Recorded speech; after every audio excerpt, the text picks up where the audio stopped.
Jassy, who's the now CEO, was the senior vice president of AWS at the time. And he said, Lucas, I don't want you buying my number 2 customer out from underneath us. This is what Facebook had been doing at the time, by the way. So they would launch an API. They would encourage people to develop on it. The best app would be the cream of the crop. They would buy that app, or they would reproduce it and then shut down the API. So Lucas Dickey, CEO of Deepcast, thank you so much for joining me on Podcast Junkies. Thank you, Harry. I'm happy to be on Podcast Junkies. If only people knew what happens behind the scenes when an episode gets recorded, all the second, third takes, all the restarts, all the refreshes. That's very true. It's also the, hey, I forgot to hit the record button and we just did an entire 60-minute. I actually talked to somebody else who said they record all of their own sessions in parallel. Yes. So that if necessary, they can send them after the fact. And they're like, it's saved 3 or 4 interviews because they do the sort of redundancy on their end, which makes total sense. It's probably a smart thing to do, but 11 years in, I probably can't. I think I've only lost 1 interview since then, or maybe because of tech-related issues. So Yeah. knock on wood. So we were connected through Allie because she's working on your show. Mhm. And she was kind enough to connect us, and I was on, and we had a great conversation. I can't wait till that gets released. And maybe we'll sync it up so we can release yours and mine at the same time. That'd be Yeah. kind of fun. So people get the full experience. But yeah. how long have you known Allie? Yeah, it's been at this point 3 or 4 months, but it Okay. became a fairly tight Yeah. relationship. I mean, because she's produced so many shows and then she has her own show. Yeah. She knows how to get into the groove really quickly. She also knew, so Sound Strategy being the name of the podcast. And then I keyword stuffed it after talking to Adam Scheibel. So it's now the Sound Strategy with Lucas Dickey, the most meta podcast about podcasting ever. So I get podcast about podcasting in there, my name in there, and the name of the Hilarious. show. Yeah. Sound Strategy itself is like a good keyword for differentiation. Yes. But it misses out on the things like podcasters looking for things about podcasting because I didn't have it in the title. So it's now in there. Obviously, it's in the show notes as well, but hitting both is good for redundancy purposes. And I don't usually do the whole show name when I talk about it, but then when I write it, it's always in written form, right? Yeah. Yeah. So she came on. What I wanted to do with Sound Strategy was somewhat similar to your sort of job or focus or whatever you think about it with this show. Sure. But it's also a marketing vehicle for Deepcast and Deepcast Creator, although I'm taking the sort of show don't tell approach and I don't heavily sell. So when I come on, hello, Lucas Dickey, founder of Deepcast. Allie kicks in as like co-producer and occasional co-host. Yep. And she was in our episode, for example. And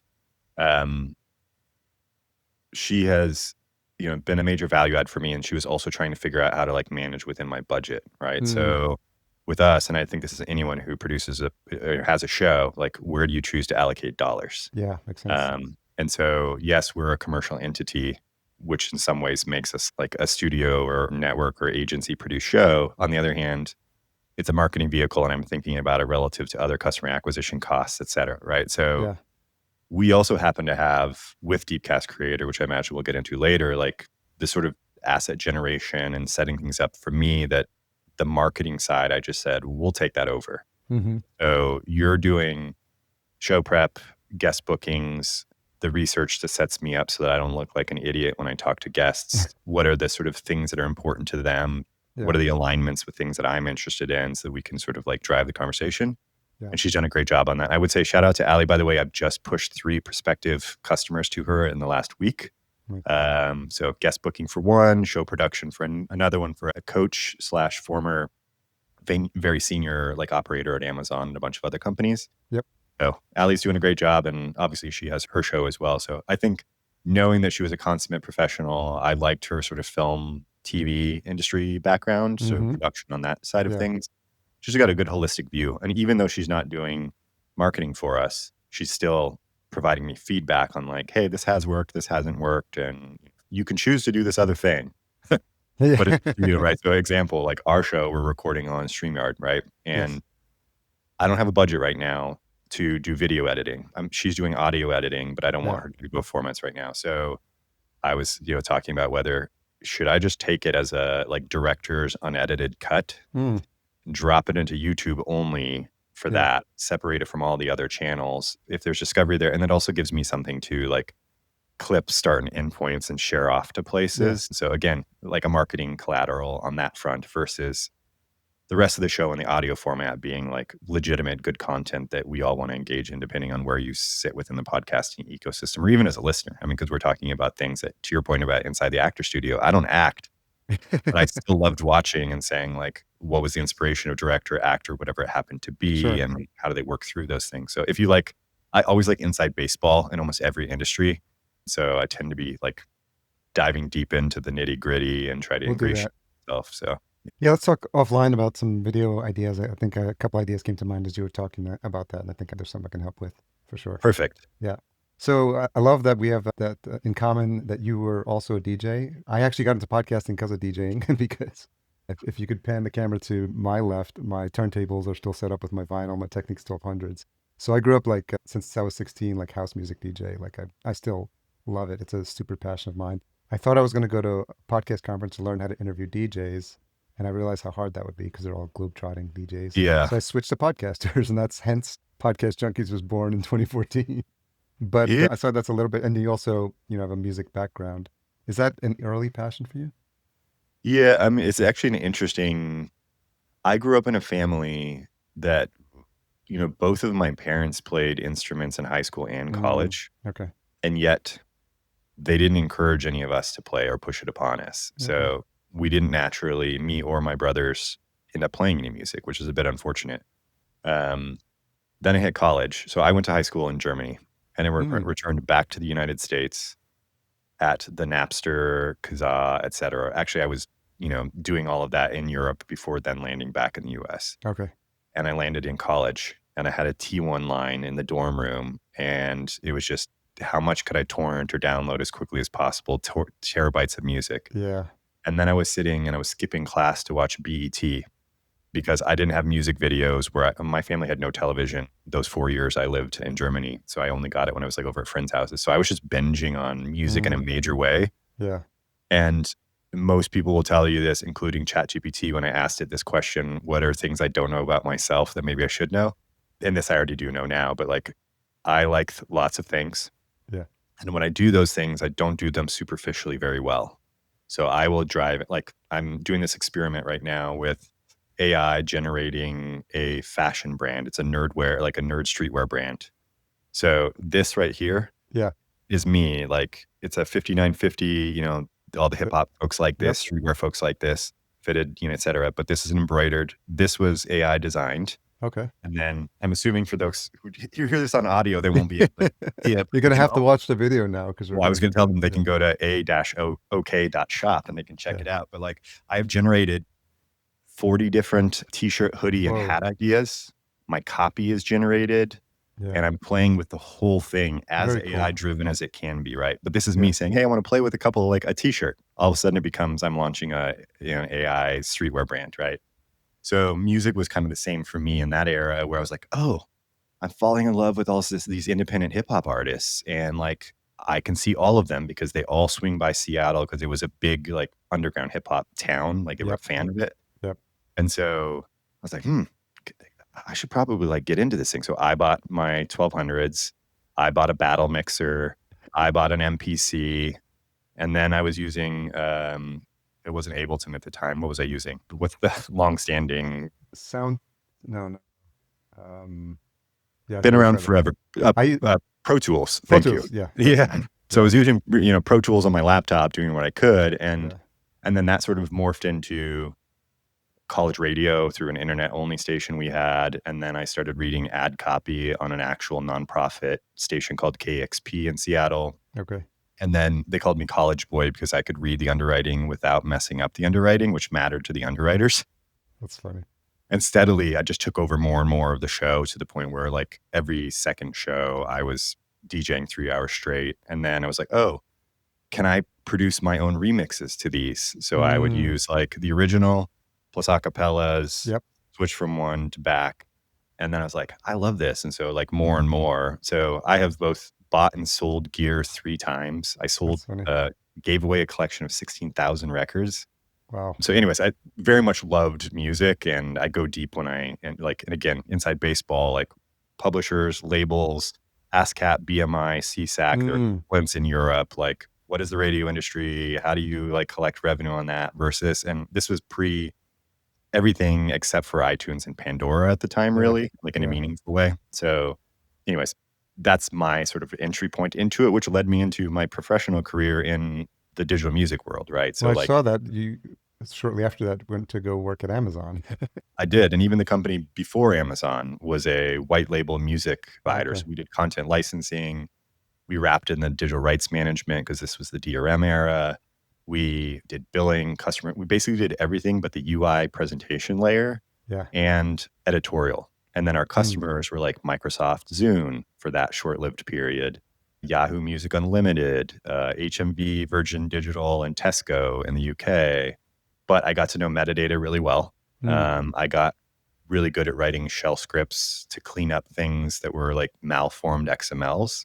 yeah. So I've always had a bit of a technical bent, though I'm not an engineer, but like I wrote my own blog platform in 98 or so because I was Mm, tired of handwriting every one of my blogs before they were yeah. called blogs. If only I'd have been domestically based in San Francisco, I would have collaborated with Ev Williams on blogger.com and made 100 million selling it to Google. Fortunately, that was not Yeah. the case. Timing didn't But work on that one. yeah, that being said, like that led me to many things that ultimately kind of got me where I am here, but like Yeah. 10 years after I was out of the digital music space. But I was at Amazon when we launched digital music as a category. Hmm. Um, What was the biggest kind of takeaway or lesson that you got from working that you're spending your time at Amazon? Getting to one lesson is very hard when you've worked at Amazon that long. So I was Yeah. there for 4+ years, but maybe give me 3 lessons. How about that? Let's hear One, it. systems level thinking, because I operated in a single business unit, Yeah. digital music, right? However, at the time, Amazon had 55 business units, of which AWS was just one business unit at the time, Yeah. right? So this tells you how long ago I was there. Now it's hundreds of business units, but I was advocating for, as part of creating this cloud storage solution for consumers, you could think of it as like Dropbox or Google Drive, but specifically to store music in so that you Mm, could listen to your music anywhere that you purchased from Amazon or upload to your cloud storage locker in the sky. And this was at okay. the sort of transition phase. Spotify was live in Sweden and Finland, but had not made it domestically yet. Mm, I was VPNing into Spotify as soon as it launched so that I could experience the whole thing and said, this is where it's going to go. Senior leadership wasn't ready for that yet. However, I did advocate for this other solution Amazon always opts for. It's a value selection and convenience. In this case, it was a convenience play. And so I actually advocated for buying Dropbox. At the time, I was advocating for a $150 million acquisition. yeah. They're a multi-billion dollar public company now, right? But it happened to be the number 2 customer of Amazon at the time, or AWS Mm, specifically. So Andy Jassy, who is the now CEO, was the senior vice president of AWS at the time. And he said, Lucas, I don't want you buying my number 2 customer out from underneath us. This is what Facebook had been doing at the time, by the way. So they would launch an API. They would encourage people to develop on it. The best app would be the cream of the crop. They would buy that app or they would reproduce it and then shut down the API. yeah. So he's like, this is not what we want to do if we're going to create AWS as the business that we have in mind. So again, like I had not saw through his lens, which was much bigger than my Yeah. lens. Yeah. So now when I think about, we talked about it a little bit offline, like I think a lot about incentives of players and things. So I have my purview, but what is my investor purview? What are my 2 customer purviews? What are their purviews, right? Mm, Like mm, going through the stack of the entire system and then yeah. recognizing that in parallel, there's a little bit of a chaos engine always at play too. So that's probably one takeaway, is like thinking bigger than like my myopic focus point. Yeah. I think another was I really did like their process for working backwards from a customer. I'm a very like document driven person. So I don't like PowerPoints. Bezos is famous for not liking PowerPoints. He's like, that's what lazy people do, or that's how lazy people communicate ideas. It's just too easy to put 3 bullets in an image and gloss over the details. Yeah. So he's not a fan of it. And it leaned toward, like I had a liberal arts, poli-sci, philosophy, comparative religion. So I was used to writing a lot and I've just always Mm, written a lot. I was also doing music journalism while I was DJing and working at Amazon. So a writing centric that sort of forces clarity of thought which arguably I'm still struggling at 20 years later or whatever it is, because I'm always too verbose. But then I go through this editorial process and work it's back. And I think working backwards from what the customer wants, as opposed to, it's very much solutions oriented instead of problem oriented. Okay. Like, or rather, it is problem. It's rather than creating a solution where a problem might not exist, what is the problem the customer's facing? Which in the case of what I was building at the time, which was called Amazon Cloud Drive and Amazon Cloud Player, was customers want to be able to access the content they buy from Amazon anywhere. Yeah. And if I buy it on my computer laptop or my laptop at work or home, I have to figure out how to get the content between the two. And for folks who are not old enough to remember, like smart folks were basically brand new then, and Google didn't even have Google Drive then, or the list goes on and on. So like working backwards was the right way to approach it, and it lent itself to be a nice stepping stone to what Amazon Music ended up being thereafter, and the integration with much other things. So anyways, I would say like systems thinking and very much like the customer obsession.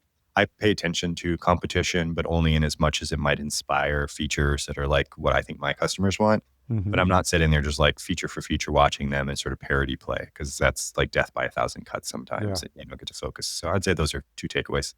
Maybe the third is I can survive in a highly volatile, aggressive environment where some people couldn't do it. I thrived in it. That means the pseudo-combative style was just fine for me.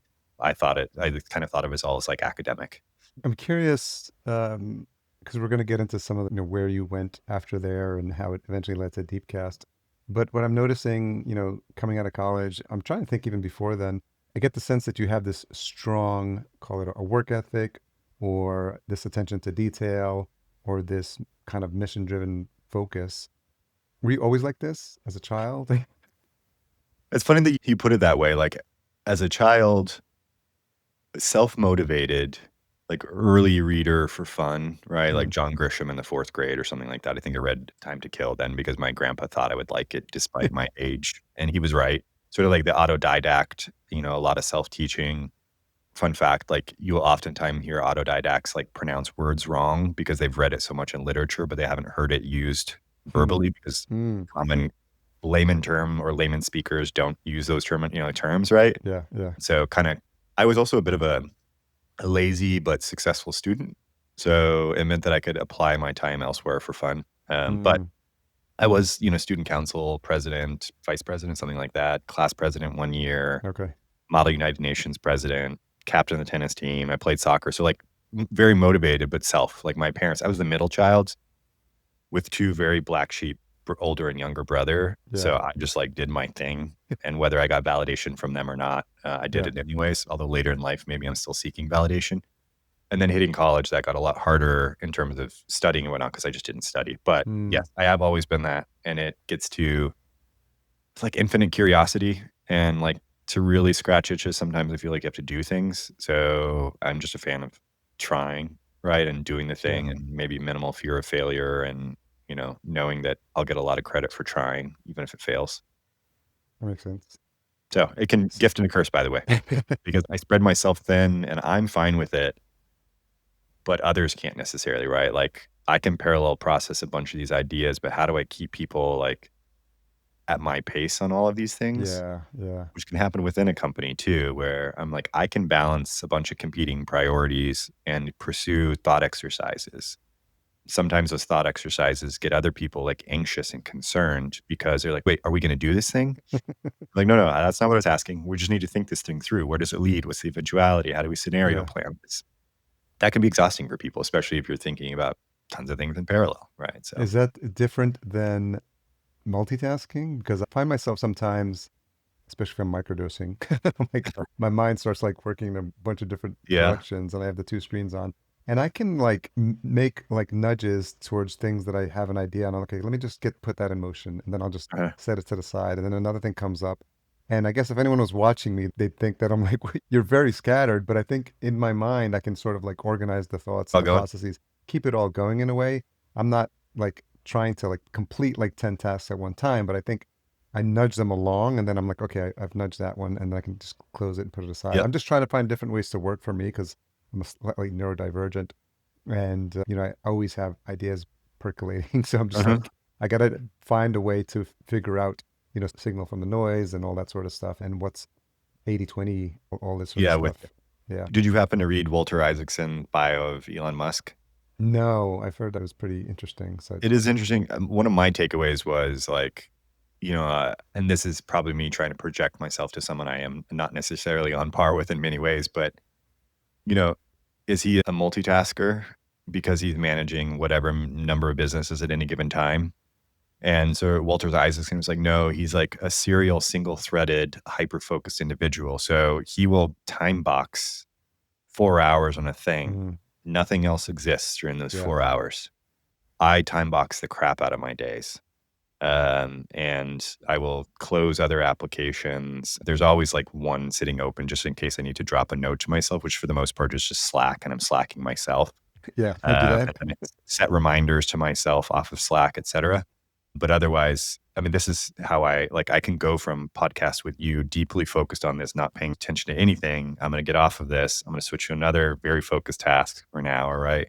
I may do an hour on a personal project mid workday, knowing that like I really want to knock out this hour, and then I'll flip back to the other mode and just keep going. It's kind of how I've operated. So it works for Mm, me. So I don't think of it as multitasking. I think it was like this, serial single tasking, and it's just all yeah, daisy chained one after another. makes sense. Being able to quickly context switch helps, which it sounds like you can Yes. probably do too. Yeah. And I've always been really good at that, and like Yeah. inference of conversations. So like stepping into something that I know nothing and trying to Mm. quickly ramp up based upon what's going around. I don't know if that's a superpower or not, but I've always somewhat been decent at that. Yeah, it's something that I think people need to be self-aware of their like learning styles and Hmm. and I think I'm trying to become more aware of what works for me and especially with someone who's got like a lot of ideas percolating, it's trying to figure out like what I can get rid of and so I don't have a lot of open loops Yeah. because then the open loops float around for a couple of years and that just then becomes a lot to start to manage, but the time Well, boxing helps a lot. it's time boxing. Then the other one, by the way, I was like not a productivity hack person, but I was a fan of sort of like the getting things done book, Yeah, same. Yeah. or sort of zero inbox thinking, or if Or you've ever Tiago Forte's Building a Second Brain. I that recommend one, that or if one. you've Yeah. ever read High Output Management, which is Andy Grove, Okay. that's the top business book I ever recommend. And Andy was sort of like the originator of the zero inbox and a lot of these sort of activities years ago. And then, when he was at Intel, and then wrote it all when he was a GSB professor at Stanford. But there's some other things that folks do. Like if you can answer the email in under 2 minutes, just do it. Like Yeah. don't Yeah. keep it in your cognitive overhead. And a great example of this, the consumer CEO of Amazon, Jeff Wilke, no longer, but what at the time invested in my previous business. He was my senior vice president when I was there. And when we like did a follow up to arrange a call with him, he responded in under 10 minutes, and it wasn't his EA. And I emailed back and I was like, Jeff, how the heck do you do this? And he's like, delegate as much as possible, pull myself out of decisions I don't need to be in. If it's a one-way door versus a two-way door decision, if it's one way, include me. If it's two-way, figure it out yourselves, right? And so how do you push those things away? And if you don't keep the cognitive overload, then you're not stressing about that stuff. So like my Yeah. inbox is partially zero because I use what was formerly the boomerang function, now called snooze, Mm-hmm. and I will snooze to particular times to manage it so that I am not going into my email saying, oh, wow, when am I going to get to that? I'm like, I know when the responsible moment to get to it is. It's tomorrow afternoon. So I snooze it tomorrow afternoon if it requires more than 2 minutes. If it's under two, I just bang it out. So Yeah. that's how he managed to do it. Same way. I've heard it described as defer, delegate, or delete, defer, and delegate. I don't know. That, There's some order for that. no, that's the one. Yeah, I Yeah. think they use it for email in particular, but Yeah. he kind of expanded that beyond email to just like everything, right? Yeah. So There's a new service I'm using called Quora that basically does that for your inbox, and it just delivers you a summary, an AI summary at 8 a.m. and at 3 p.m. So that's it's been helpful for me because I like to have to think I have the discipline to do that. But if I see stuff floating around in an inbox, I'll be like, maybe I should answer that. So yes, that it's been running for the past couple of weeks, and it's been kind of like calmed interesting. down Yeah. me and my inbox. You Try to should give me reach some inbox sanity. You should reach out to Kevin Roos at New York Times and the Hard Fork, because recently he's been talking about like an obsession with getting his inbox managed Oh yeah, to the point that he was trying to vibe code his own version of it. And he's like just kept on running into a bunch of Google related issues, but which is always the issue. He doesn't want to send his data to a third party either, which mm, is part of the challenge. I was like, yeah, well, your data's already with a third party called that's true. Google. They're the ones monetizing anything more than anybody else on that front. So what's your concern? Yeah. So I'm curious as we get closer to the concept for Deepcast. after Amazon, you spent some time at a couple of different companies, Double Twist, Telenav, Atom Tickets, Rival. Did any of those experiences help kind of shape, you know, this path that you were on? For sure. So like Double Twist was my first foray into sort of startup world and jumped from Amazon to San Francisco to pursue that one. At the time, they were like kind of nicknamed the iTunes for Android because Android hadn't yet had the Google Mm, Play ecosystem. yeah. And those guys were great in turn. Like they were just like, if there was a gray zone, they played with it. And I kind of learned where I was comfortable or not. But like WWDC first day, Apple's got all its people coming to town. If you know San Francisco all that well, there's a Apple store on Market, which is where they always do big announcements. Okay. Well, there happens to be a BART entrance that runs up the side of that. No one ever advertised along the escalator all the way Yeah. up. Yeah. So they bought the ad space for under 10K and Wow. it launched WWDC day one and it said, set your music free and had like a big X through iTunes because they just hated DRM. The founder was DVD John, who, reverse engineered the DVD encryption as a 16-year-old in 1998 because he wanted Wow. to be able to rip DVDs to play on his Yeah. Linux machine. So he was all about sort of like your media should be free and he hated DRM. But they love to do things like that. And by the way, the media company who owned the outdoor space, Apple came and said, you have to take it down immediately. And I said, we sold the space. It was sitting empty. And you're like, we Yeah. spent so much with you guys. Offer them something to take it down.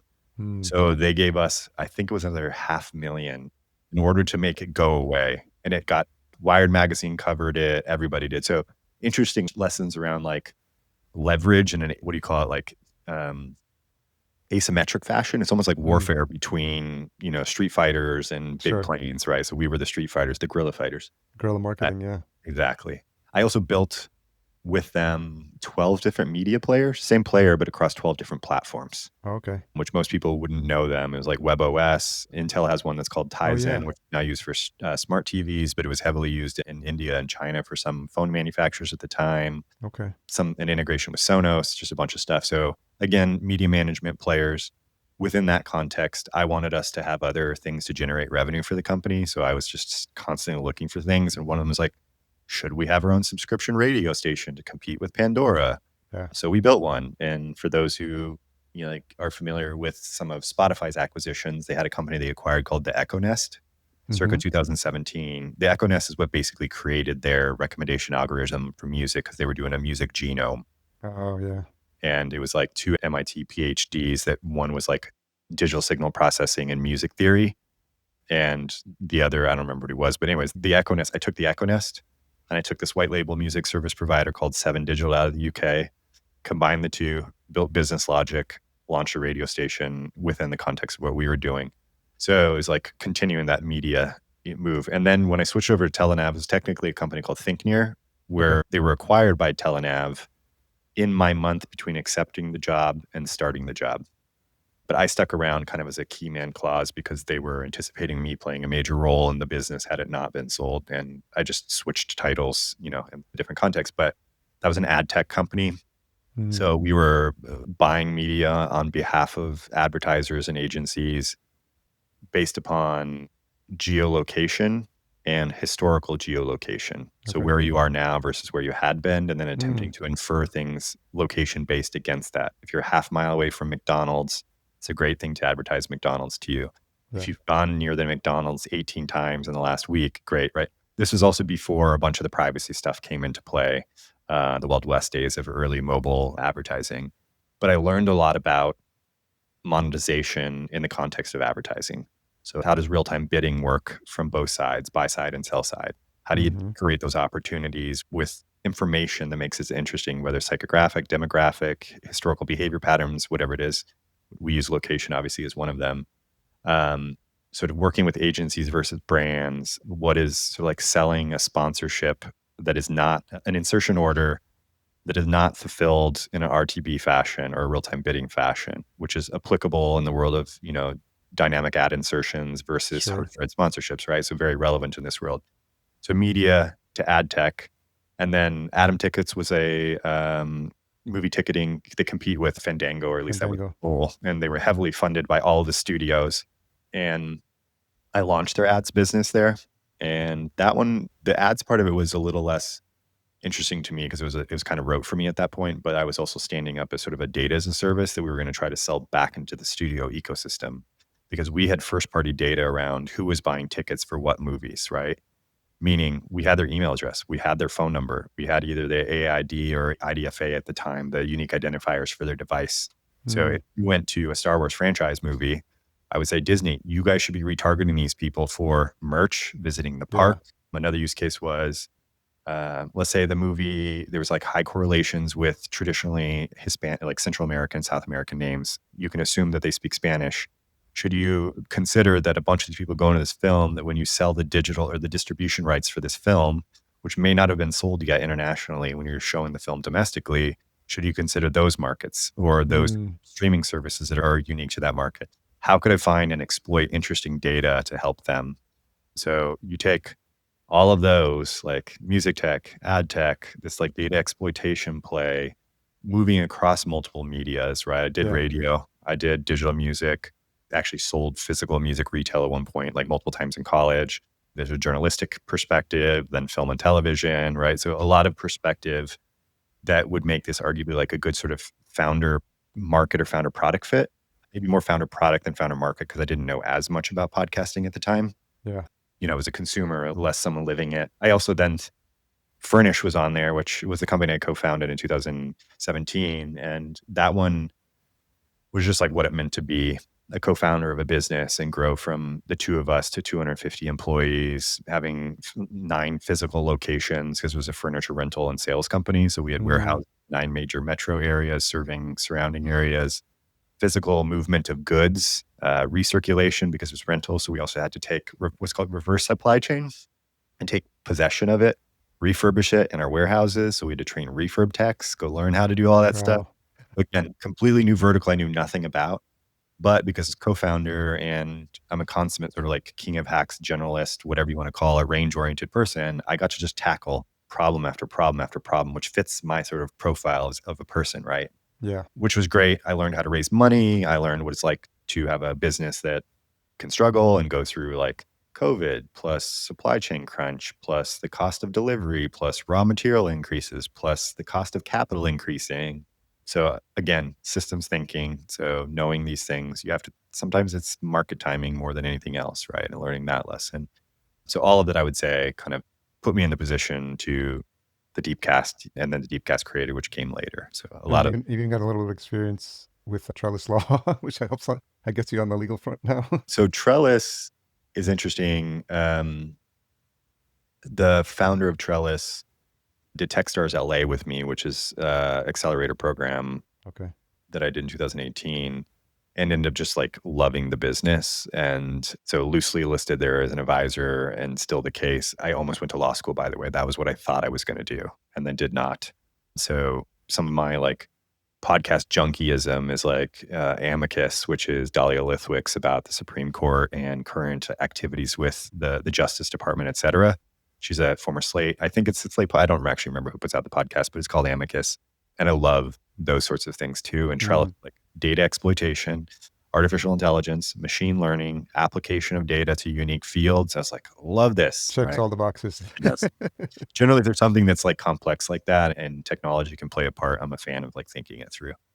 So that was very helpful. And I know it's a meandering path and I'm grateful to the listener and the viewer for sticking with us here, because I think it really sets the stage for like where we are present day. So, you know, it looks like you started Deepcast around July 2023. So talk to me about the origin story, like those early conversations. How did podcasting come into your world, you know, and what was, you know, coming alive for you to decide that this is something you might want to start working on? So I was briefly chief product officer at a company that I was miserable at. So part of it was like, I don't want to be miserable again. And partially because that one was a complex space, but I just wasn't interested in it. So like I had sort of fell into it because when I was doing furniture rental, I learned a lot about rental properties and multifamily housing and all that stuff. So it kind of put me in a position. But when I left trying to figure out who I wanted to be next again, which happens roughly every 4 years for me or less. I was talking to a number of venture capitalists about potentially joining firms in some role, and chatted with a longtime friend in that context, and we were just kind of shooting the breeze about problems that we were both experiencing somewhere in our lives that we were interested in tackling. And then both of us happen to be big podcast listeners. Him for health and wellness, me for tech, AI, politics, and then news, right? So I don't listen to any true crime. I don't listen to any fiction. It's just like this information overload stuff that I love. Same. And the two of us, he basically said, I don't understand. Like Spotify, introduced podcast support, what was it, over a decade ago? And I was like, yeah. It's like, why is it still so crappy? And he's like, and I don't just mean Spotify, it just happens to be what I use, but why is it the same on Apple and any one of these third parties? Like, I don't get it. Why is Discovery, like, why is it a top-down hierarchical navigation like Yahoo in 1998? Why are we still doing that? It's editorial and paid placement. He's like, we've introduced so many things. Google changed everything here, right? He's like, I just don't get why there's not more sophistication here. Mm-hmm. And I said, I agree. Let me look into it, right? So started thinking about, I think the problem statement for users is like, why is it so hard for me to discover like net new content? It's easy to find the star power folks. How do I get to other things that are not using collaborative filtering to say I listen to this and you listen to that, but it happens to be the thing that it was like, call her daddy because I listen to Joe Rogan, right? Sure that they have similarities because they're both talk format shows, but like there's not a lot of similarity otherwise in some ways. Or better example, Joe Rogan, and then it recommends to me Up First or The Interview. Like there's no similarity between those two things. It's simply saying these are like top 10 shows. And so we're recommending it to you because other people listen to top 10 shows. So he's like, the both of us were thinking, again, he built a search engine related business at one point that was an enterprise internal system. He'd also built and sold an ad tech company in the late 90s that went public. And so both of us were thinking like, why are there so many? Again, it just feels like technology and user interface and like the advent of better speech to text quality and the introduction of large language models with GPT and the ChatGPT moment. Mm-hmm. And why is there also this secular trend of like adoption of podcast consumption happening at this rate, the creation of new podcasts happening at this other rate, but sort of like as the delta increased between, you got to figure out how to articulate this. So like the delta of discovery actually increased as there were more listeners, it felt like. So you had more compression of star power. So your top 250 shows are listened to by 80% of people, top 2,500, 90%, which means the other 320,000 active podcasts in any given moment are only being listened to by sub 10% of listeners, right? Like, doesn't make sense in a world where we have the technology we have today, given there's so much niche and we all have these niche interests, and yet there's not a thing that helps me do that other than top-down navigation between category and subcategory, right? So we said, how do we tackle that? And that was the start, was with Deepcast, the consumer-facing offering. The creator side was in our roadmap, but wasn't intended until 2 years from the inception. I ended up pulling that sort of in early for a number of reasons. But that was the incarnation of the problem, going back to sort of like the customer statement. We both have sub-problems. Like he wanted to be able to search for episodes by transcript snippets because he would remember he heard a thing, but he couldn't remember if it was on a Tia show or it was on Hyman's show or Sam Harris, whatever health wellness he was into, and he wanted to be able to find it. He couldn't do it, and he wanted to be able to share it with a friend. Couldn't do it, right? So he's like, for him, it wasn't new discovery, more so like enabling him to revisit content for his own knowledge management purposes and dissemination to others. For me, it was like, I'm a junkie and I actually do want to find completely new podcasts that are related to the spaces I'm interested in. Yeah, why can I not do more of that? And so, we contemplated things. The other thing we contemplated was, is this a player or is this a discovery platform? And what does a discovery platform mean, right? You might think of it like, I think in the podcast nomenclature, it's like a listing service, right? I didn't really like that because I'm like, we're not just doing listing of an RSS feed. We're doing a bunch more things beyond that. So sort of thought of it more as a discovery platform. I positioned it to some folks as a second screen experience. the sort of thing like you would use IMDb in parallel to sitting on your couch looking for a thing to watch, or who that actor is, or who did the actor act with, et cetera, Oh yeah, for or sure. genius.com or Wikipedia, the tried and true. And how can we do more things along those lines? It ended up netting out like I love alliteration. So I think I came up with this later, and backed into it, but it was around discovery, distillation, dissemination, and digestion. So the first one being like, how do I find the thing? Second one being, I found it. Am I interested in this thing? Right? Like Hmm. the distillation stuff that we do to decide a bit of try before you buy. The dissemination, like word of mouth is 87% of discovery or whatever it is, independent of whatever the stat is these days. How do I make it easier to share it with friends? Like any part of it. Can I maximize the shareability of the thing in order to drive more word of mouth for any given podcast at the same time? Because I want to be able to brand equity coat ride and say, well, Harry said this thing and the guy's a genius. Oh, wait, what did he actually say? Now I have to sit down and manually transcribe this garbage. Yeah. Right. So, and then the sort of digestion came later when I was thinking a lot about some of this is just knowledge management. Like I listened to it, but I wanted to be able to go back and quote, excerpt, save. You and I talk about our scatterbrains. Like I want to be able to drop it somewhere so that I can revisit it later. But I felt like I couldn't do those things. And I also wanted to be able to discover in ways that made sense relative to like an interest based instead of just a volume based. So like Spotify introducing plays as of today and Yeah. showing that to people, I think that's just going to escalate star power and sort of like the power law curve is just going to be even more, Of course, it's going to be like YouTube. Yeah. exactly. And I was like, what I want is you discussed a topic. How do I navigate to other episodes that discuss topics, the same topic? You discussed a person. How do I go to an episode that discuss that person or product or company? Hmm. What are all the other episodes that are discussing at the same time? How much of what's out there are you ingesting? Because obviously it's dependent. I mean, are you Massive. ingesting all 300,000 or? No, I mean, that was a sort of a commercial decision in the short term that we had to do is like, and this is oscillated, right? So we Yeah. were doing up to 6,500 podcasts at one time that I was sort of like picking based upon what I thought would be good sort of customer acquisition drivers initially, and then figure out how we could do more and more and more sort of mid and long tail over time, which is where what was called Deepcast Pro, which is now Deepcast Creator, came into play. I was like, look, if you guys can come to the platform and claim your podcast and then start augmenting it so the data that's on there is richer than what we would otherwise get, it's worth you being on my platform, even though I'm in sort of paying for the operating expense or the cost of goods sold for transcriptions, AI, hosting, et cetera.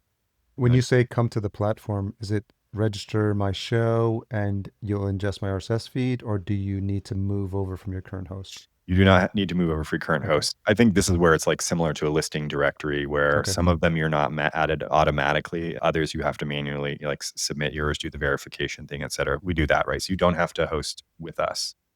And that gave you also as a podcaster an open web version of your podcast that is now highly Googleable. You will come before, in many cases now, the random Spotify, iTunes, et cetera, listing that might not have anything to do with what they were kind of looking for precisely, especially if they're looking for an episode or a topic or a person, place, product that you discussed. If you type podcast that discussed blah, blah, blah, Sure. we're oftentimes the number one return there. And if it was someone who was kind of interested in hunting down this episode because we talked about Amazon, Deepcast, and whatever, you'll be Hmm. able to find it typically because of that. So on the other hand, we've had to manage costs. So we are now very much leaning towards those who do choose to claim their podcast, gets them in the creator ecosystem, gets them doing more things for the FM. So there's like a bit of a virtuous circle between the two, which by the way, was an analogy there between IMDb and IMDb Pro.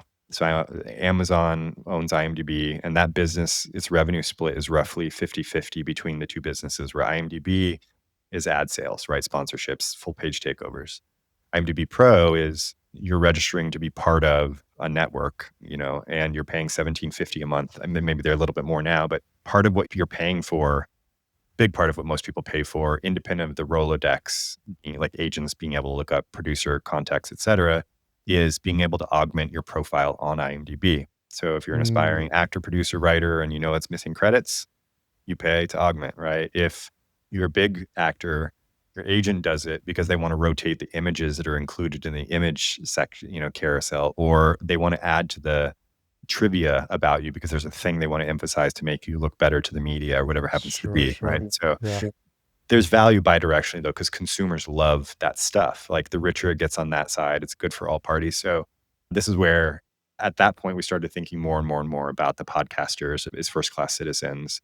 And there's always been the aspiration that we will ultimately push revenue back to podcasters for the consumer side of it. So Deepcast.fm under ideally a YouTube-esque split model or maybe slightly better. And there are things we haven't monetized yet. For example, the entities that I was alluding to, people, place, product companies, on top of referencing them within our own catalogs, what's known as like a graph network, we also try to target the authoritative URL for it so you can look at it off platform, which somewhat makes us like Wikipedia in that respect, right? Like we're okay driving traffic away from us, which is very uncommon.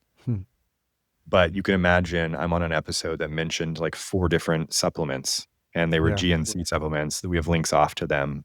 All of a sudden, you as podcaster who mentioned them passively are getting passive income through that relationship, and we pass the revenues to you. You don't have to sign up for an affiliate program. We wrap it all and then we distribute. Now, we're not there yet, but like Yeah. that's the intention with being able to use, like it's an alternative way. This gets to my thinking that I oftentimes have with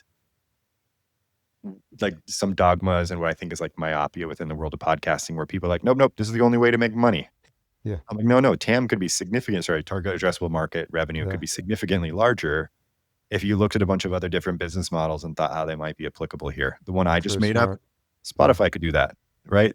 Of course. They're doing transcripts. They're doing entity extraction. They could be passing revenue back to you. But they're not thinking, they don't have the best interest of I don't think they have the best interest of the podcaster, the indie podcaster in mind. And I think everything you're speaking to here speaks to kind of, this is like your ethos. How do we take care of I mean, I've podcasted since 2014 and I see companies come and go and they're always trying, and everyone that comes up with directories, it's always like the same shows being, and discovery. Everyone keeps just talking ad nauseum about discovery, but it seems like you've really given it a lot of thought in terms of how you create something that's a win-win. Because I'm thinking about like, as you know, I was just kind of playing around with some of the links, how they kind of take you deeper. If you're talking about like, I think one of the topics was like what's happening with like Doge currently, because it's, I don't know how much of it you're syncing up what other conversations, because you could look at like what's trending on Twitter, what's trending on LinkedIn, and you could kind of do an amalgamation and some sort of sourcing of like what's happening in the ecosystem of like what are people talking about. So that could give you a starting point, and it takes you into these podcasts. And then as a podcaster, I'm like, oh wait, I want to know how many people landed on my Deepcast page because, you know, Deepcast sent them there because of something that was mentioned in my show. So I don't know if you're at that point where we can see like traffic for our profile or anyone visiting or kind of browsing on our page, because that would be interesting. Not just yet, but we're both for FM, so the consumer product, and then for pod sites, which is like our competitor pod page and podcast page that's within Deepcast Creator. Yes, we want to be able to share metrics with you on that front because it is your authoritative website and you should be getting all those metrics. But I also think like the thing we alluded to very early in the conversation around systems design and thinking about that way, like you're alluding to things that I experimented with. So at Amazon, we got pretty close to, and I think we're far enough away. I don't have to worry about NDAs at this point, but like striking a deal with Twitter so that you could use a special hashtag in your tweet in order to reference a song on the Amazon catalog. It would be inline, playable, and then it would be purchasable. That was 2010. We had that conversation. Wow. Didn't end up doing it because they were contemplating something else and didn't end up pursuing it. And maybe like it was a foreshadowing of their NFL deals that came years later. But that is the sort of thing, like can you prime the pump or like warm the cache, if you want to use technical terms here a little bit? Like, can I use trending topics on one? And I did experiment with Grok and do things like, can I draw correlations here? And, you know, their API does have access to the Twitter, right? So can you draw those? And the answer is like, do we want to do those things? Of course. And I want to programmatically associate every podcaster on our platform and their guests with a social account as well, so that when you share, they're tagged and they're identified as well. No one's really doing that. It's like, it's just these things to me. I'm like, why aren't more people doing it? And to the point of your 2014 to date, or, you know, talking to a Rob Greenlee or Dave Jackson or whatever, folks who've been around for 20 years, many of the things you have seen folks come and go, but now feels like the era where technology is in a place to be able to do those things significantly, you know, cheaper and enable some sort of more expansive exploration there. And now I take the attitude a little bit of, rising tide floats all boats. And if some things that I advocate for manifest themselves in a different platform, that's okay. I think there's plenty of opportunity for us to create value and sort of collect our part of that value. Um, but I'm also happy, if topic navigation became a thing within Spotify, that would be great. Wondery's doing it within their Wondery app. Amazon Yeah. Music's not doing it for podcast purposes, but at least within the Wondery app, they are. And they introduced that sometime after we came out. And So how do you, when you look at the experience on the discovery side, how are you, what are you measuring to know that it's succeeding and people are getting value from it? that's a very good question. So typical sort of metrics around, page views, and on top of that is their Sure, time on site for sure. those. For me, we have other features therein, right? Like you can bookmark or you can subscribe to what's called the Deep Digest, which is a depending on how many podcasts you're subscribing to, could be every day or every other day, Mm-hmm. where we're sending to your email inbox like a 1 paragraph summary and 2 bullet key takeaways of any new episode for podcasts you're tracking. Mm, So mm, KPI for me or successful was like getting them to using that functionality, getting them to use a bookmark on the consumer side, and ultimately like capturing enough of those signals that like, can we figure out with some subset of them how they would like to engage more deeply with those podcasts they are following, or which discovery mechanism. So honestly, we're still in sort of the product market fit learning sure. phase and trying to get signals there. I can tell you that, semantic search is hard. And so like it works for us like 50% of the time in a good way. And I think there's like vast room for improvement. And part of that is because we have not hooked for your technologist on the listening ear, the retrieval augmented generation, where we were factoring in actual like LLMs interpreting it. Instead, it's just the storage of the transcript. Mm. And there are algorithms that predate modern LLMs that can help with that, which is what we're leveraging. But on the other hand, people, When we have when someone finds something through Deepcast FM and gets to let's say a podcast page or an episode page and they Mhm. play, can we see those plays in our podcast host similar Yeah. to how, okay. Yeah, in every way, we're fetching your audio enclosure value, and it counts as a download playback. James And Cridlin went and looked okay. when we released our episode, and he said, "Here's the OP3 tag Okay, breakdown good. of," right? So yeah, every download on us is registered. And then So again, it'll show as if we go like if I go Captivate my podcast host, it'll show as a Deepcast play. we have registered as a namespace in Good. the Okay. open That's great. source library. Yeah, that was That's great. James that also suggested that.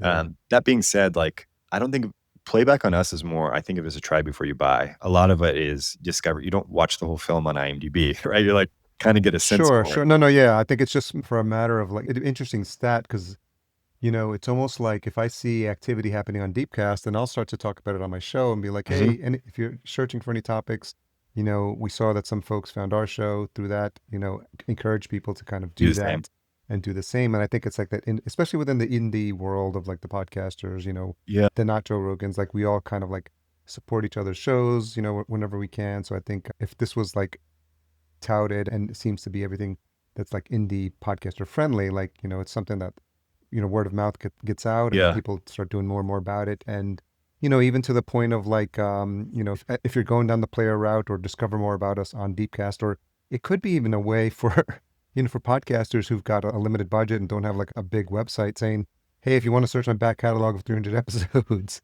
go go to do these it on guys. Deepcast, go do it on Deepcast. And you could like learn about, that could be something.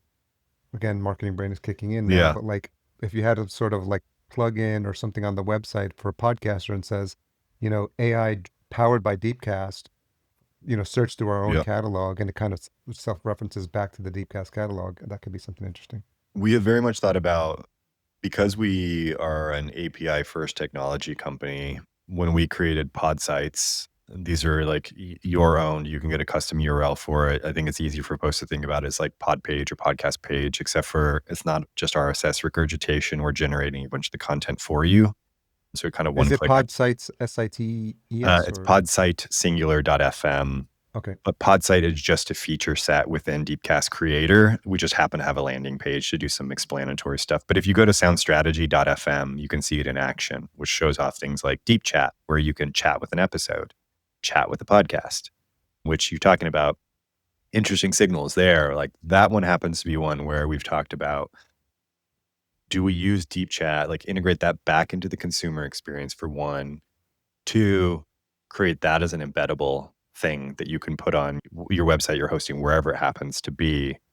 And then another cool feature we have there, and a lot of this is sort of like we're resource constrained like every startup, so where do we focus? But when you, as a user, when you chat with the deep chat, great experience, everything you would assume on that front. Like we do citations. So if there's a quote, and it's on an episode page, it deep links to the transcript. If you're on the podcast object, the citation will be to the episode. So you might ask it a question. And so again, we're like really big into sort of citations for concerns around hallucination, but also because it's basically journalistic and we do want to share those things. But the flip side, if you as a podcaster, represents a whole new way to sort of like, what are my fans actually interested in? What are the listeners like? There's a different modality Absolutely, for when you sure. Google versus you chat with something, or when you fill out a contact form. So like, hey, contact me. Go to my website, fill out the Yeah. contact form. It's very different. Like even the barrier to entry to do that, are they interested versus going to chat? And did Harry ever talk with so and so? In Harry's episode with Lucas, what was Lucas's big takeaway on X, right? And you can start getting a sense for, my hope is, are people asking about specific guests? Might that help you think about your show planning in terms of guest bookings? They're Yeah. asking more questions of your weekend summary episodes versus your individual episodes, like all the Yeah, difference. it's almost like you could take a recap of the questions that are being asked. Create a grab bag episode. But also you could, because I think about how much I use ChatGPT for just like my second brain or whatever it's Yeah. called. I'm just like, I have a thought, like it's not a like properly like polished thought. So it's just like a jumble of ideas, but I just dump it in there anyway. And a lot of times it's like helps me iterate I and get it. figure Yeah. like, did you mean this? Or ask me, like, I'm like, push me. If you're not clear, ask me. And so it's kind of along those lines. For the show, if people are searching for specific topics, you could have that kind of saying, hey, here's a recap of everything that's been happening around your show. We've positioned and we've created like a summary of what a next episode could look like. Here's the format, here's the outline, here's what you could talk about. And it's based on some of the things that people are engaging with. Also, as an aside, people are in general asking a lot about these questions. I noticed your podcast covers this topic. They weren't specifically asking it in relation to your show, but they were getting fed episodes from your call them Yeah. competing shows. So it seems like this is something that's bubbling up in the world of alternative health. Let's say Yeah. there's like 10 mushroom podcasts and like people are asking a bunch of questions. If you're like at the bottom of the pile, but you see that this conversation's happening because of the Deepcast like learnings, you could be Yeah. like, well, I want to kind of like leverage that momentum and I'll do a podcast about what everyone else is talking about in the space. And I could see how that could kind of like lend itself towards like helping indie, especially I always think about indie creators. They're just like trying to figure out what to talk about next or who to Yeah. have next. Or even if like these topics are being discussed, you should probably reach out to this thought leader in the mushroom space because he talks about this topic, Yep. maybe get a leg up. He's only been on 2 other shows. Can you kind of see how Yeah. like you can kind of put this intel together? You could probably, he hasn't, from what we've been able to see, based on Podchaser, all this other data, that which is the IMDb of podcasting, like he's kind of like an up and coming, Yep. riser in the mushroom space. You should probably have him on your show. So there's a lot of like interesting ways, to kind of help from a creator perspective, like have that, like AI, really put AI to good The use. test. Yeah, I think Yeah. you're totally right. And you are quickly going off on like the right tangents, I think, with like what's possible. Yeah. So, I never really thought when I talked about this, I think the Deepcast creator page says and I'm horrible at remembering copy that I write, but something to the effect of, you create the show, let us help you with what comes after. Sure. That's now a misnomer, right? Because I never thought we would be getting to show planning or the creative part of creation of the shows, except for with this data signal, you're getting that, right? Like your point, there are themes that are emerging. So initially, if we just give you raw transcripts back and you know what they're asking, that's an interesting. The other is where you start surfacing themes that are emerging on top of that. We do have a tool that is not public, but we have access to it internally. That was part of a content intelligence thing we were working on, which because we've done this topical analysis, we can look at either the next step was to identify like shows, 20 shows like yours, Yeah. and then do a topical comparison, like in the trailing 7, 30, 60, 90 days. What topics are they discussing and what topics are you discussing and where are the deltas? Mm. And you could identify more or less popular shows or those you think are more or less akin to yours. It's kind of like what you're getting at. So if 4 shows have talk this about this topic and you're like, I don't even know what the heck this thing is, but like these guys are talking about it. There's sufficient interest. Maybe I should go look into it. So it's kind of melding what you're describing is like, where is the interest from a topical basis? Plus what we can infer from the interactions, like consumer interactions or fan interactions with this, LLM model based chat interface.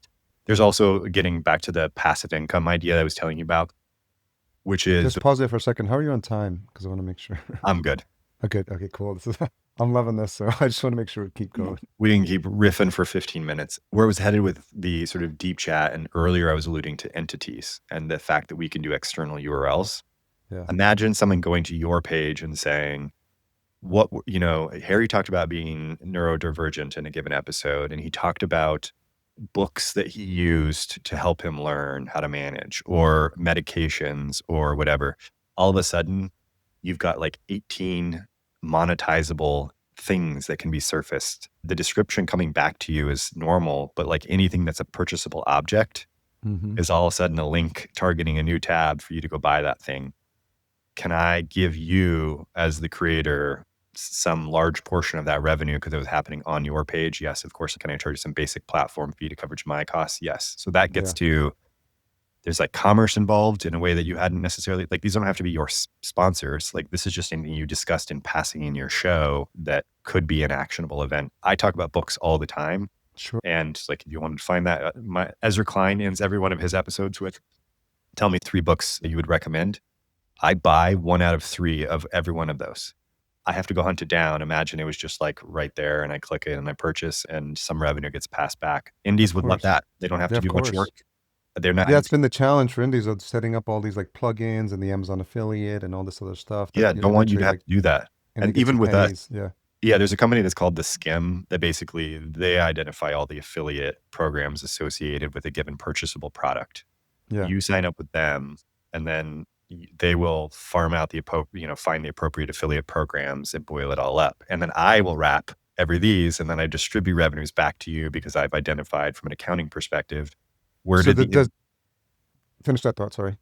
No, I was going to say this is a non-built thing here, but this is like having done attribution logic for other businesses, having worked in e-com across a bunch of my career as well. Like digital music was really me in e-commerce, but for music, Furnish was e-commerce. Figuring out how to properly attribute the revenue back to the original like creator, that ends up being easy too, because we can create like UTM parameters that we pass along with it. And then they attach it to the affiliate and then it gets passed to me for accounting purposes. But there's just a lot of things. If you start rethinking the paradigm of, I have this really good, well-structured transcript upon which I can do a lot of things. And if you just throw it up on Apple in a non-searchable way with no diarization, with no speaker identification, it's failing. If you do it as a read along on Spotify, it's failing. And the problem is like all the indie creators on indie podcast apps, Harry have basically said, what's Apple doing? That's good enough for me. So they're all replicating the same thing, which isn't helping this sort of like expansive thinking that there should be more of this happening. Unfortunately, to your point, like, does Spotify care or not?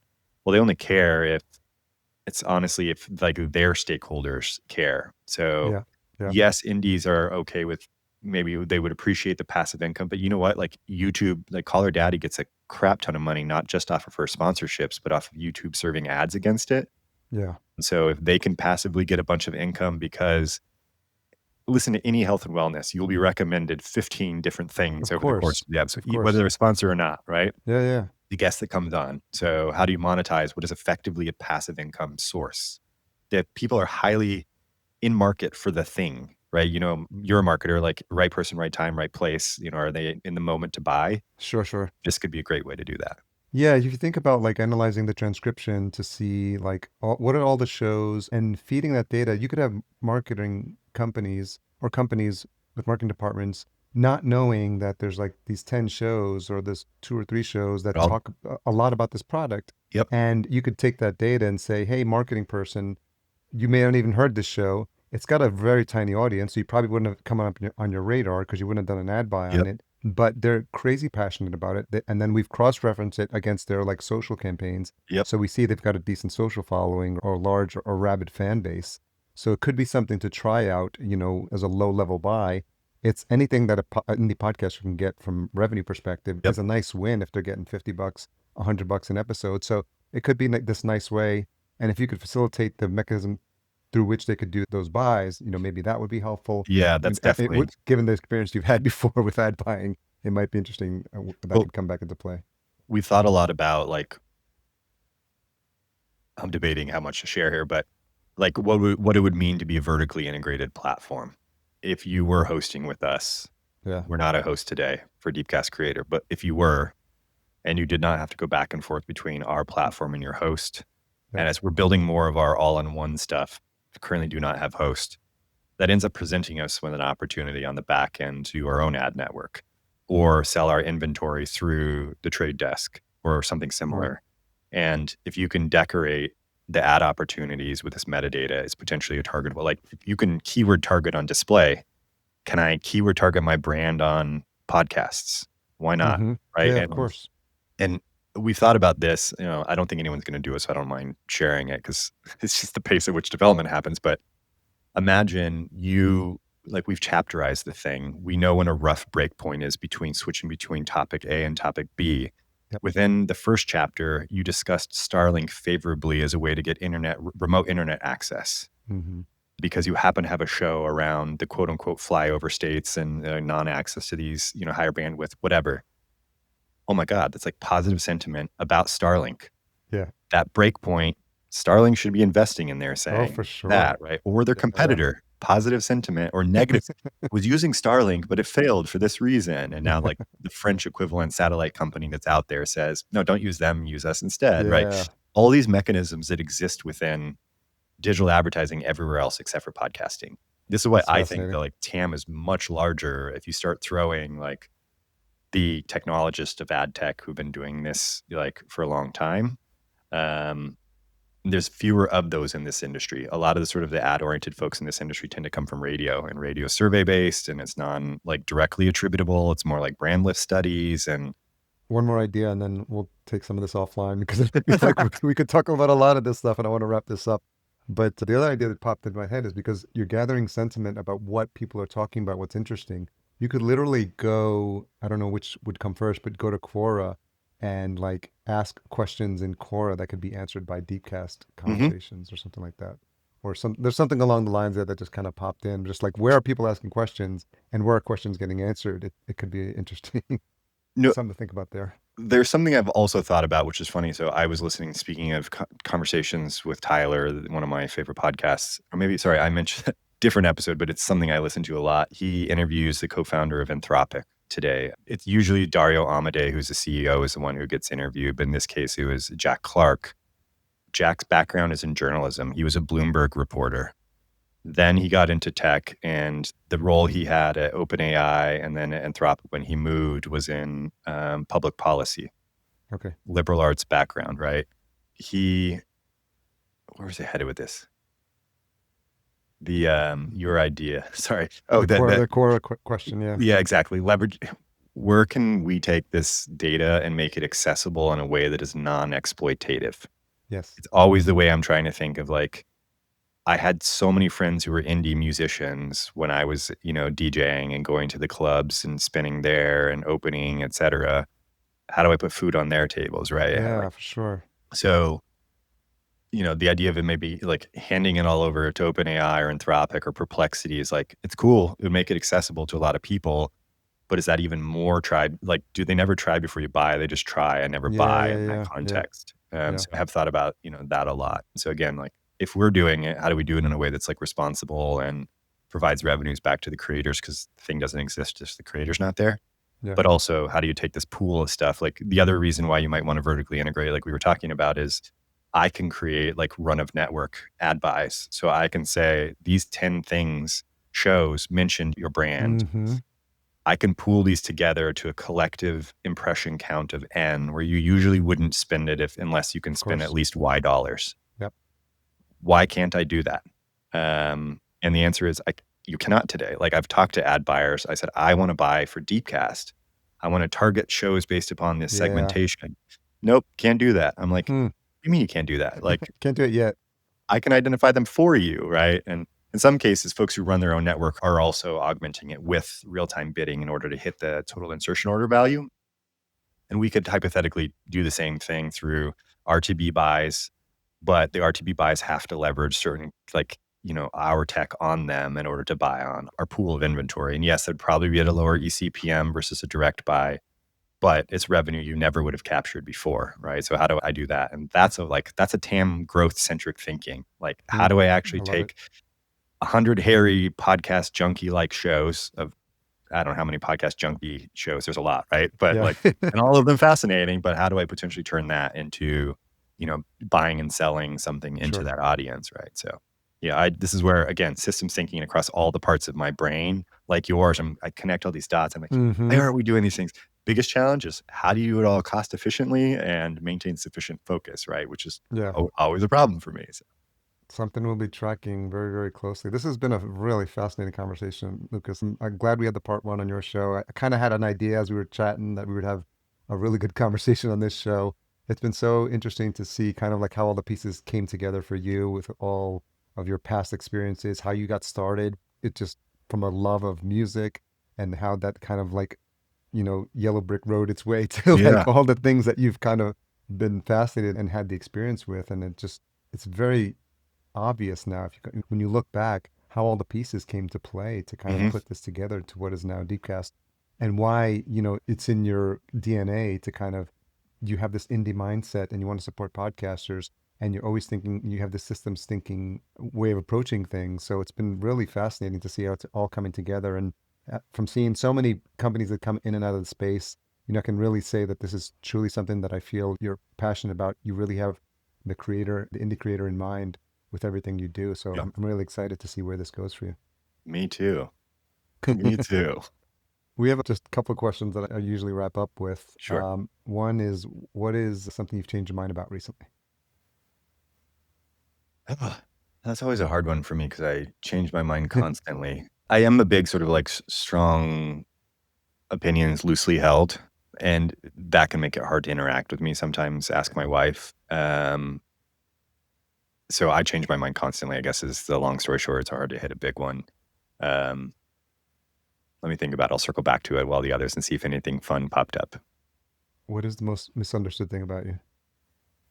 I do think it's the idea of being like scattershot with approach versus like what actually motivates me.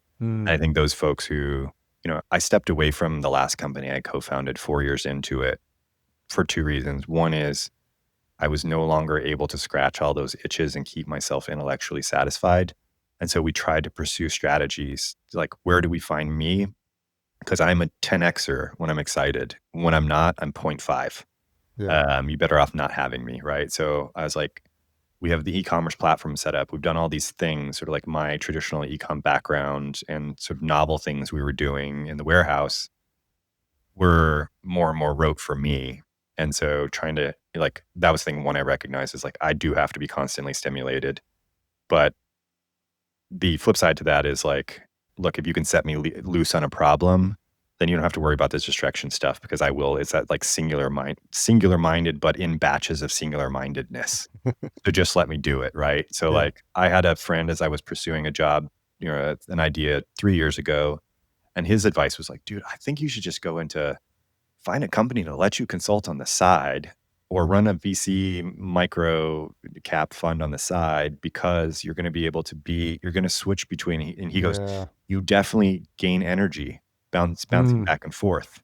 And in sort of a VC world, if I get to talk about 1,000 other people's businesses, I learn a lot. So I guess the misunderstanding is like, distraction's not the appropriate word for it. I'm just singularly focused multiple times on multiple things. And just let me do my thing. I love it. Well, thank you for this just fascinating conversation. Really, really enjoyed it. And the best place to send folks on that, especially since this is podcast centric, we'll have all the links in the show notes. But Yeah. Deepcast.fm for discovery. Yeah, Deepcast.fm, and definitely look into Deepcast Pro for all of the sort of creator automation related things post-production and the pod site. You can go to podsite.fm if you want to see that independent of Deepcast Creator. And then the last one I would say is soundstrategy.fm, which is obviously our podcast that you were featured on. And we'll release your episode soon enough, or it'll already be heard by the time this one plays. Thanks again for your time, Lucas. I really appreciate it. I appreciate it as well, sir.